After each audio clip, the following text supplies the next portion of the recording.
Hello, my name is Les Brown. This is Mamie Brown's baby boy, and I want to thank you so much for joining us. You know, at this particular time, I want you to, first of all, pat yourself on the back and take the time to thank yourself for becoming involved in a process for looking at your life.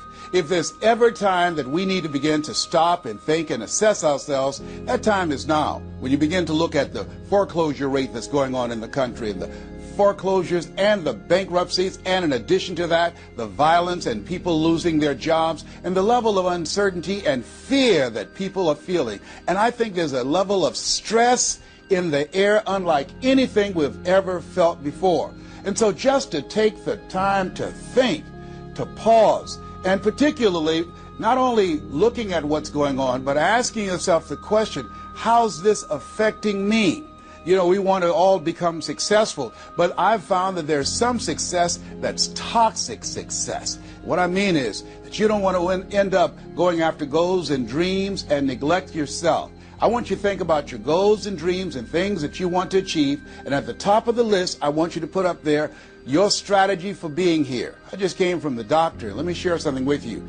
I don't care what goals and dreams that you have. You've got to have your health in order to be here. So at the top of my list, and I'm suggesting you put it at the top of your list, your strategy, your game plan for being here. What are you going to do to take better care of yourself? That's one of the first things I want to ask you about. Because when I look at my life at 64, and I used to think people in their 50s were old, but now that I'm 64, I said, look here, people in their 80s and 90s, they're old people. My goal is to be here not only just to see my grandchildren, but to see my great-grandchildren and my great-great-great-grandchildren. But in order to be here, that's not just lip service, that's a commitment with my time, with my energy, and the choices that I make. So I want you to think about your strategy for being here, and I want you to think about your goal for securing your life in your future. See, as I get older, my goal right now is to become an asset to my children rather than a liability, financially and physically. See, I don't want to be a burden to my children. I don't even know if they like me that well. I love my mama. My goal and dream was to take care of my mother. I did that. I brought her home. I took care of her until she's 89. But children, they're different today. These are different type of people up in here. You don't know what this generation might do. Now, I know they say, Darren, we love you, but I really, really want to stay in good shape and take care of myself because I don't want to be around the house and my kids saying, look here, who's going to take care of him today? All he's doing is sitting around talking to himself, talking about, yes, I can, and yes, I will, talking out of his head. No, I don't want that kind of party for me. My goal and objective is to die young at an old age. So I have a game plan. I don't like to eat vegetables all the time, but now I feel like a silly wabbit. Why? Because I realize at this stage of my life, I've got to eat more vegetables, I've got to get more rest, I've got to drink more juices, and I've got to do all of the things that make the healthy choices that will say to my body, Les, you plan to be here, I see that you're serious, so I'm going to take care of you. I do 160 push-ups every morning nonstop. Why? I couldn't do that at 15 or 20. But at this stage of my life, I've got to do those kinds of things in order to challenge my body, to stretch my body, and to indicate I plan to be here. What's your plan? What's your goal? Because if you don't have a goal for being here is not a given. When I was a kid, we used to go to funerals of old people. I can't tell you how many young people whose funerals I've gone to. I can't tell you how many. And so, and there's something about between 40 and 60. I don't know what it is about that period in time. Between 40 and 60, if you're approaching 40, I can tell you, and you already know, life begins to intensify. Things happen to you, and things happen to people you care about. Between 40 and 60, if you can make it through that period, you can take a deep breath, because most people don't make 60. Most people don't. And why? And I think it's because people just take it for granted that they're going to be here. So I want to share with you some goals and strategies as you think about your goals. I want you to visualize yourself having optimal health. Having your right mind. I used to ask my Mama, every Sunday you stand up in church and other older members of the church say, I want to thank the Lord for waking me up in my right mind this morning. Why do y'all say that all the time? She said, don't worry, son. You live long enough, you'll find out. She was absolutely right. I went in the room the other day to find something. I got in there, and I couldn't remember what I was looking for. I came out, I remembered what I was looking for. I went back in, I found it. Then I couldn't remember why I was looking for it.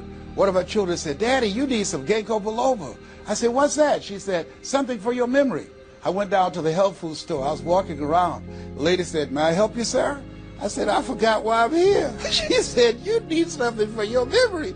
I said, I know. So they took me over to a little section, and I bought the stuff, and then I took it home. Now, I can't remember where I put it. So when I got up this morning, I said, I want to thank the Lord for waking me up in my right mind this morning. See, if you woke up in your right mind this morning, that's a good thing. I called a friend of mine the other day, Miss Williams, said, Miss Williams, how you doing? She said, baby, I'm doing good. She said, I went to the bathroom by myself, not all myself. I said, too much information, too much information. Let me tell you something. But that's a good thing. I know about that. I've been in the hospital.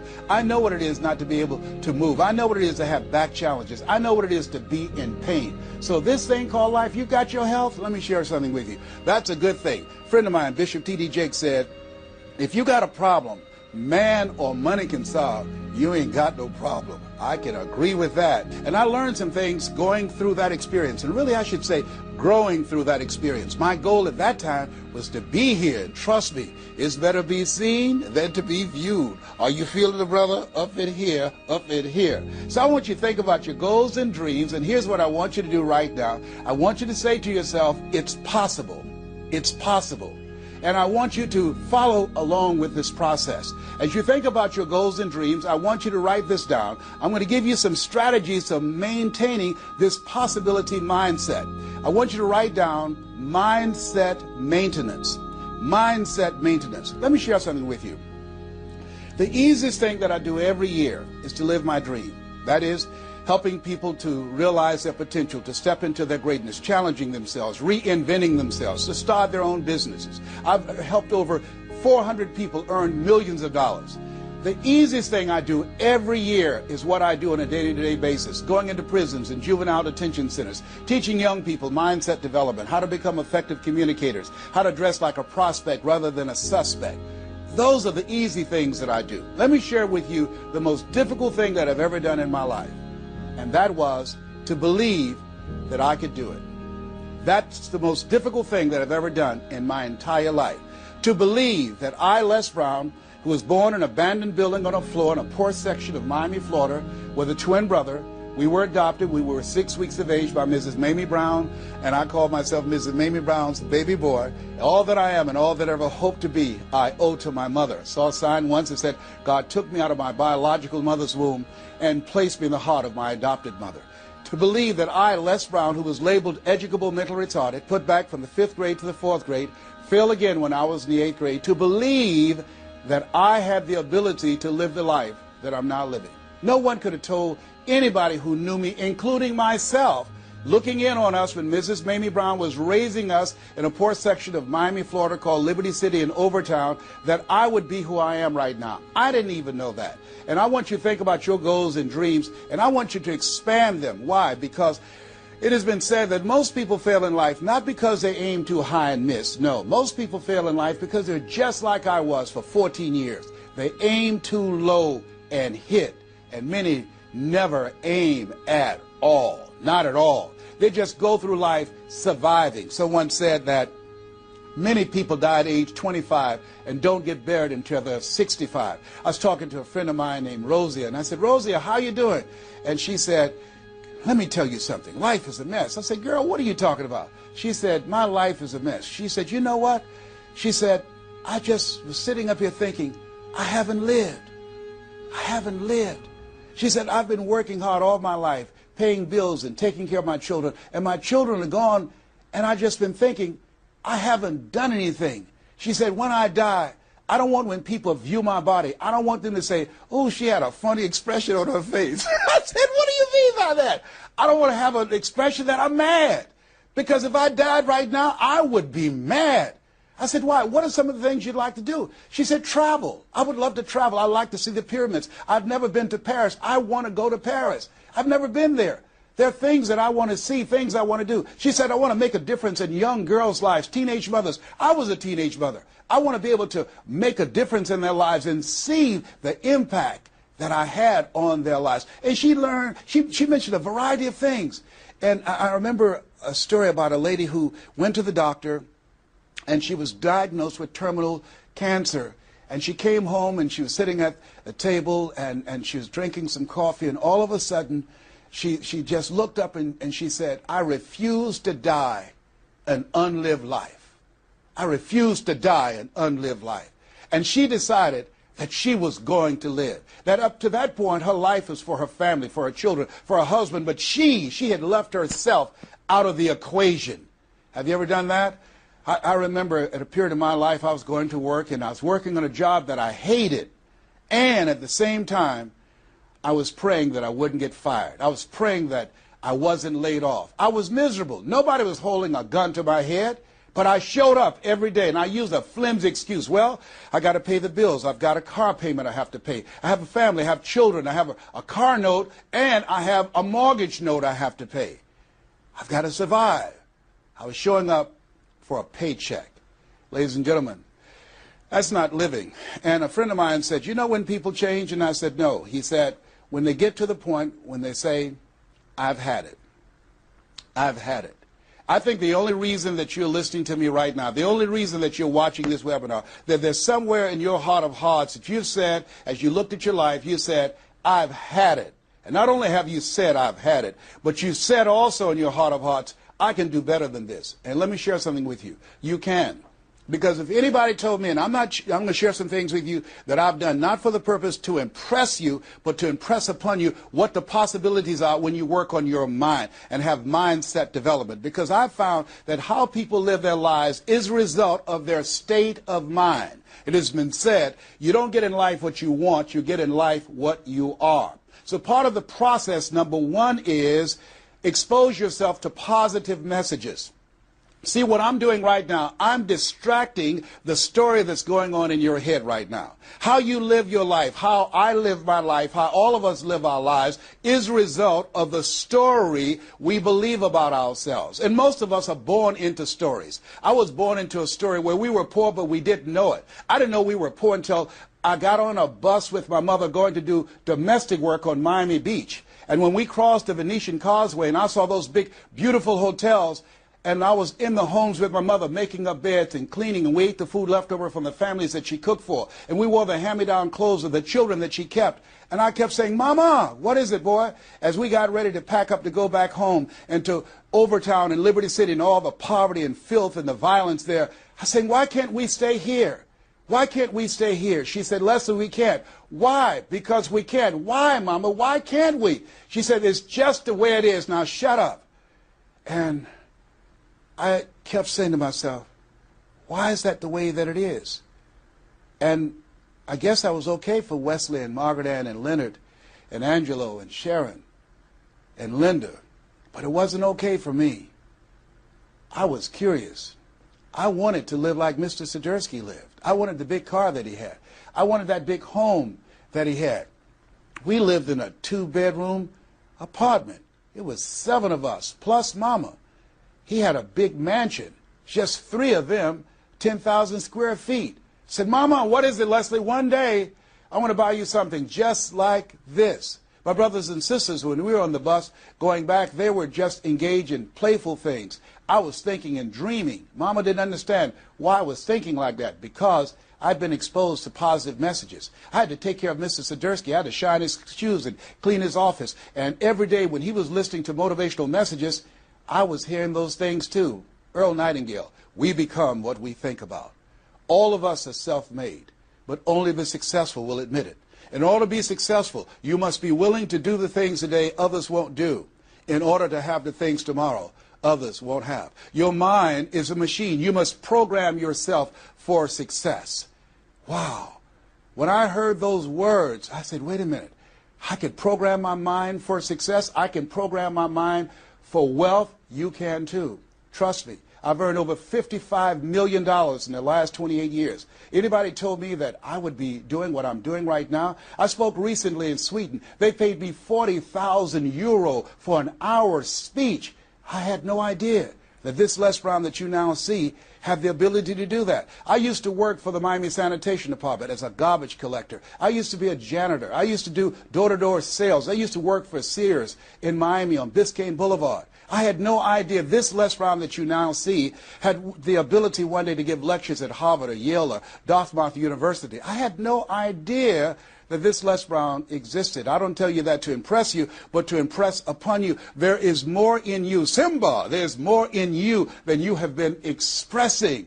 All of us have seen Lion King, some great symbols in there. And I say to you, there's more in you right now than's represented in your bank account. There's more in you right now that's being reflected by your life right now. Your life is not a true reflection of your potential. You have greatness within you. You have the ability to do more than you can ever begin to imagine. There's a reason that my favorite book says, as a man thinketh, so is he. And as he continues to think, so he remains. In order for us to begin to break into that level of greatness that we have within ourselves, you have to make a conscious choice every day to expose your mind to positive messages. So I put myself on a regimen. I do this every day, and I suggest that you do it. Write this down. Number one, listen to motivational messages every day. If you have Choosing Your Future, a set of tapes, the CDs that we produce, or Creating Your Greatest Life, I guarantee you, if you do what I'm sharing with you right now, for 6 straight months, every day, your life will never be the same again.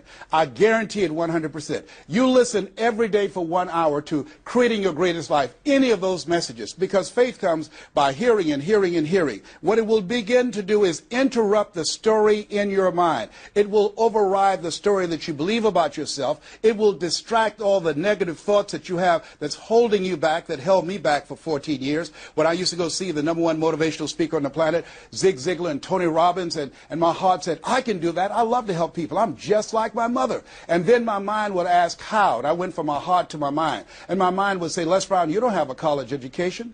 Les Brown, you've never worked for a major corporation. Les Brown, you were labeled educable mental retarded. They call you DT, the dumb twin. You're not as smart as your brother. Have you ever thought about something you wanted to do and you convinced yourself that you couldn't do it? See, sometimes we need to have some external voices. And so by listening to motivational messages, that began to override the negative thoughts that I had about myself in my mind. And it gave me a new story and empowered me and gave me a vision of myself beyond my circumstances and mental conditioning and started me to writing a new chapter in my life. And so now, money will never be another issue for me. And that was an issue for most of my life because I didn't know what I didn't know and I thought I knew. So one you have to do is that you have to have a mindset development strategy where you are deliberately taking an hour every day listening to a motivational message. Every day. Here's something else. Read 10 to 15 pages of something positive every day. Why? And read it with conviction and stay focused. 10 to 15 pages every day. This is 7 days a week? Absolutely. Absolutely. Every day, McDonald's know that you know where they are. Burger King know that you know where they are. But every day they have some advertising. They have billboards, they have radio, they have television. Why? Because by exposing you to those messages, that will begin to impact your behavior. And it will drive you into the place to purchase what they're advertising. Now you're advertising for your greatness. And faith comes by hearing and hearing and hearing and hearing. So you want to listen to positive messages every day. You do this, I'm telling you, your life will never be the same again. And read 10 to 15 pages of something positive every day. I read 2 to 3 books a week. Why? Because I have goals and dreams of things I want to achieve. I want my life to count. I want to make a greater impact. At this stage of my life, I'm working on my children's education. A good man leaves a legacy for his children's children. So I'm working on their education at this point in my life. And as I begin to look at myself, in order to achieve more and to do more, I know I have to work more on my mind. And let me give you an example how this works. The most money I've ever earned in an hour and a half, $260,000. That's the most money I've ever earned in an hour and a half. A lot of people work a whole month and don't do that, or 6 months. Then, and this is the next thing I want you to do. I want you to look at your relationships, and I want you to upgrade your relationships. See, MIT did a study, and this study indicated that you earn within $2,000 to $3,000 of your closest friends. Not only did I start reading books every day and listening to positive messages, but I separated myself from my friends who did not have goals and who did not have dreams. Why? Because people rub off on you. It's called a mind virus. you earn within $2,000 to $3,000 of your closest friends. So when you upgrade your relationships, you got to ask yourself the question, who is it that I need to associate with, that I can learn from, that I can grow mentally, emotionally, spiritually, and financially? By aligning myself with another person that I can learn from. And Dr. Dennis Kimbrough said, if you're the smartest one in your group, you need to get a new group. Whoa, think about that. I was the smartest one in my group. And then one person called me who had been admiring me for years and said, Les, I want you to coach me and my trainers on how to tell a story and create value for an audience. And I want to share with you some things. I want to teach you some things, old man. I said, is that right? He said, yes. You always say you're never too old to learn and you're never too young to teach. I want to teach you some things. I said, okay, I'm open to that. Now, let me share this with you. He blew my mind. The most money, as I mentioned to you, I've ever earned, speaking to over 8,000 people in Salt Lake City, Utah, $260,000. I did an event with this individual, just over 500 people, because of what I learned from him, because I upgraded my relationships. I earned over $410,000 in an hour and a half. I was excited, but I was also depressed, because I've been speaking for 28 years. And I started thinking about all the money that I left on the table, all the hotels and plane rides, all of the audiences I spoke to, all of the money that I missed out on because I didn't know that I didn't know, and I thought I knew. I was a big fish in a small pond. I can't tell you, if you don't get anything else, you have to look at your relationships and you've got to ask yourself the question, what is this relationship doing to me? And I mean in every area of your life. When the doctor looked at me and said, you have cancer. Cancer is the most feared word in 7 different languages. One of the first things I had to do, I found out who had cancer at some point in time or was living with cancer and conquered it. I surrounded myself with people who had done what I wanted to do, who were winning at the game. See, it's very important, every area of your life. If you want to improve your health, start hanging around healthy people. They did a 30-year study and said that the reason that most people are obese, it's a mind virus. Listen to what they said. A mind virus is communicated mind to mind. That if you have a friend that's fat or you marry somebody that's obese, you have a 41% to up to 161% of becoming obese yourself. Even if they live in another state. Whoa, why? Because birds of a feather flock together. Never forget, a high school teacher, Mr. Leroy Washington, said, Mr. Brown, if you run around with 9 broke people, I guarantee you, you'll become number 10. Whoa. Think about that. Part of your mindset development, not only listening, not only reading, but you have got to look at your relationships, upgrade your relationships, and continue to evaluate them and make sure they're an asset to you and not a liability. My son John Leslie is a motivational speaker. He has a saying, who should you count on and who should you count out? See, there's some relationships that can start out real positive, and then sometimes we outgrow people. Has that ever happened to you?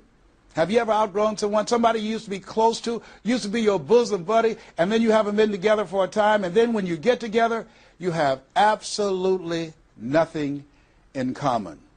Sometimes that happens with family members. My twin brother, it's a strained conversation because he's talking about, Les, did you hear who died? No, I don't get up reading the obituary column. I'm glad my name is not there. Hello, I don't care. I'm focusing on living.